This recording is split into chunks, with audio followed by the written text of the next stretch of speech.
এরপর দিন থেকে তোরা যা মিটিং করবি একটাও যেতে পারবি না, সব বাধা দেবো। তোরা আমাদের বাধা দিবি না, আমাদের বাধা দেবো। দ্বিতীয় নম্বর কথা, যদি চাকা জাম করে দেয়, চাকা জাম বুঝতে পারছেন না, হেঁটে হেঁটে যেতে পারবেন? ভাঙড় থেকে র্যালি শুরু হবে, পারবে? দরকার হয় আমিও চলে আসবো, তোমাদের সামনে হাঁটবো, আমার ক্ষমতা আছে ইনশাল্লাহ। 20, 25, 30 কিলোমিটার হাঁটা কোনো ব্যাপার না। ভাবছেন কি বলছে? হ্যাঁ, সবাই আরাফাত থেকে মিনা, মিনা থেকে মুজদালিফা শুধু বাস খুঁজছে, আর আল্লাহ শুকর হেঁটে হেঁটে ঘুরিয়েছি। আর আমার একটা বড় রোগ হয়েছিল, আমার বলবো না কি রোগ, একটা বড় রোগ হয়ে গিয়েছিল, হাঁটার ওসিলায় রোগটা আল্লাহ ভালো করে দিয়েছে। জোরে বলুন সুবহানাল্লাহ। হ্যাঁ, এমনি তো পবিত্র জায়গায় এমনি ভালো হয়, এটা ওসিলা আছে। একেবারে ভোর 3টেই বেরোবো, একেবারে হেঁটে হেঁটেই চলে যাব, ঠিক না বেটি? যেতে হবে বাপ, ভাড়া দিতে হবে নাকি? কলা পাউরুটি, বিরিয়ানি, জব কাটে একদিনের রোজ পারবো নি বাপ, কারণ পরের মেরে তোমায় খাওয়াতে পারবো তো, হারাম খাওয়ানো হবে। তা আমি আমার ভাইগুলোকে, বাপগুলোকে হারাম খাইয়ে জাহান্নামে পাঠাবো? হবে না। ভাই যারা আত্মীয় স্বজনদের বুঝাবেন, ঠিক দিনে ঠিক সময়ে ভাইজানের কথায় ভোট দিতে হবে, বাবাজির কথায়। কথা বুঝে আসছে? আর সবাই আওয়াজ তুলুন, বাম, কংগ্রেস, টিএমসি এক হতে হবে। সেকুলার সেকুলার করছো, সবাইকে এক হতে হবে, ঠিক না বেটি? আর ইভিএম এ ভোট বন্ধ করতে হবে, ব্যালটে ভোট বাক্স করতে হবে, ঠিক না বেটি? এই আওয়াজ তুলুন, এই জনগণ সবাইকে তুলতে হবে, বাম, কংগ্রেস, টিএমসি করে আওয়াজ করতে হবে, ঠিক না বেটি?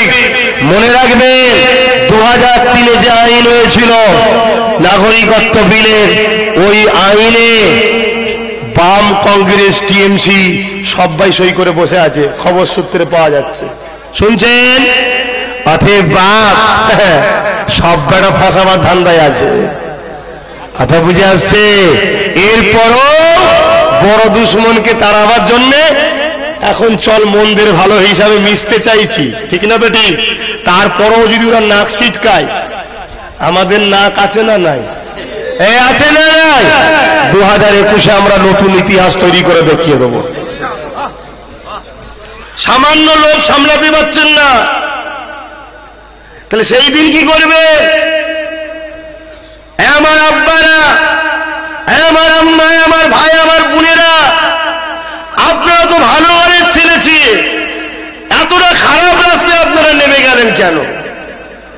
আল্লাহ রসুল বললেন লোভ হারাম,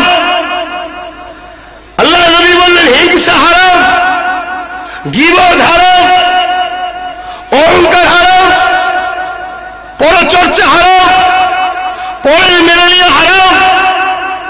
বাবারা এই কাজ করো না, আল্লাহর উপরে ভরসা রাখো, ধৈর্য ধরো, মানুষ মানুষে মিলেমিশে থাকো, একে অপরকে আশ্রয় দাও, একে অপরকে সাহায্য করো।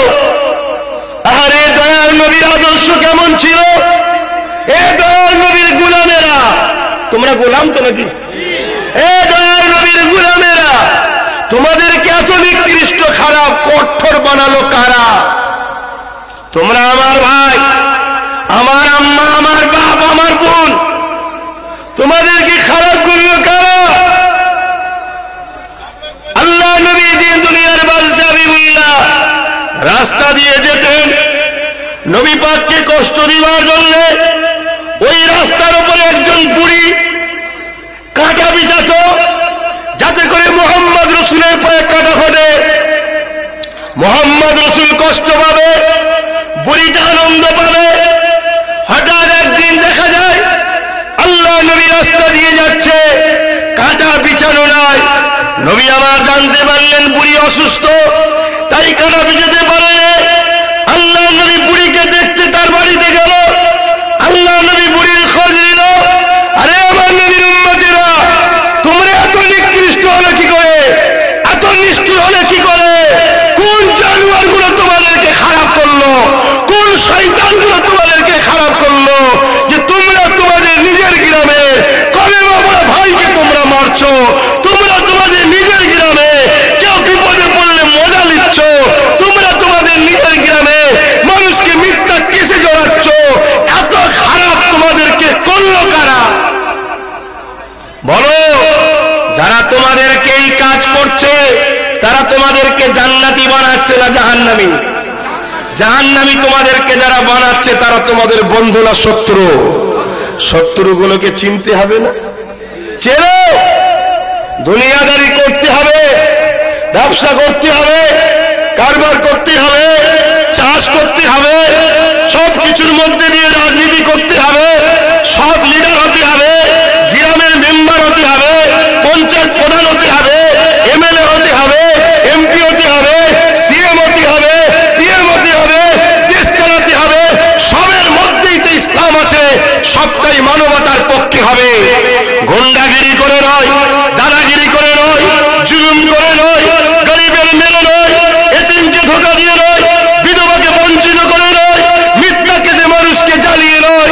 এটা যদি করে করো তাহলে তোমার ঠিকানা জাহান্নাম হবে। আজ নয় কাল তুমি মরবে, তোমাকে জাহান্নাম যেতে হবে। আমি আমার কওমকে আজকে সামনে পেয়েছি বলতে চাইছি, এটা হলো এটাই যে আল্লাহ রাসূল দিন দুনিয়ার বাদশা হাবিবুল্লাহ, যিনি এতটা ভালো কাজ শিখিয়েছে যে রাস্তা দিয়ে যাওয়ার সময় কোনো যদি কাঁটাযুক্ত কিছু বা পথচারী মানুষের কষ্ট হবে এমন কোন জিনিস পেত, নবী আমার সেটাকে দূরে ফেলে দিত যাতে মানুষের কষ্ট না হয়। আজকে সেই নবীর উম্মত লোককে জুলুম করার জন্য কেন চেষ্টা করছো? এই নোংরা কাজ, এই খারাপ কাজ তোমাদের শিখালো কারা? কাদের পাল্লায় তোমরা পড়লে? আমার আওয়াজ বুঝতে পারছেন? রাজ বলুন, এসব ছেড়ে দিয়ে তওবা করে মানুষ মানুষকে ভালোবেসে লোভ মুক্ত করে, লোভ বন্ধ করে পরিবর্তন হবার চিন্তা এসেছে না আসেনি? কথা বলুন, পরিবর্তন হবার চিন্তা এসেছে না আসেনি? হাত তুলে বলুন, পরিবর্তনের চিন্তা এসেছে। তাহলে আজকে আপনারা বলুন, আগামী দিন আমাদের কাছে সব থেকে বড় ভয়ানক এখন দুটো সব থেকে বড় ভয়ানক। এক হচ্ছে কেয়ার নামে, 2019-এর কেয়ার নামে বাংলাদেশ থেকে আগত উদ্বাস্তু, যাদেরকে বলে কিন্তু আমি বলি না, বলা হয় উদ্বাস্তু, বাংলাদেশ থেকে আগত মতুয়া ভাইগুলোকে এই কায়ের নামে সিএএ যে অ্যাক্ট তৈরি করেছে ক্যা, ওর নামে ফাঁদ পেতে ধরে বিজেপি গভর্নমেন্ট ওদেরকে শেষ করতে চাইছে। বলুন, আল্লাহর সৃষ্টি হিসাবে মতুয়া ভাইদের বিপদে আপনারা সাথ দেবেন না দেবেন না? দিল থেকে বলছেন?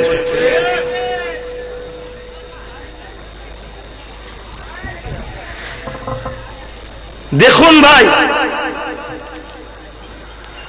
ইবাদত এটাও একটা। এখানে মুফতি হযরত আলেম উলামারা রয়েছে, ভুল হলে ধরিয়ে দেবেন, ভুল হলে ধরিয়ে দেবেন, আপত্তি নাই, ভুল মানুষেরই হয়। কিন্তু আজ আমি আপনাদের কি ভাবাতে চাই, আমি আব্বাস সিদ্দিকী, স্বাধীনতার সঙ্গে আমি চতুর্থ প্রজন্ম। এদেশ যখন ব্রিটিশ শাসন করছিল, এদেশের ব্রিটিশরা মুসলিম হিন্দু করে বিভিন্ন সময়তে ভারতবর্ষের দুই সন্তানের মধ্যে তারা দাঙ্গা লাগিয়ে, ফেতনা লাগিয়ে ভারতের বুকে 200 বছর রাজত্ব করেছে, ভারতবর্ষের কাঁচামালকে লুটেছে। আজকে সেই ব্রিটিশদের দেখার রাস্তায় কেন্দ্রের জালিম সরকার একটার পর একটা দেশের সম্পদকে লুটছে, একটার পর একটা দেশের সম্পদকে বিক্রি করছে, একটার পর একটা দেশের মানুষের উপরে জুলুমের আইন চাপিয়ে দিচ্ছে। গত কয়েকদিন ধরে দিল্লি সহ হরিয়ানা সহ সারা ভারতবর্ষ জুড়ে কৃষক বন্ধুরা, কৃষক ভাইয়েরা, তাদের বিরুদ্ধে যে কেন্দ্র সরকার কালো আইন তৈরি করেছে, ওই আইনের বিরুদ্ধে আজকে কৃষক ভাইয়েরা রাস্তায় নেমেছে। আজ আমি আপনাদেরকে জানতে চাই,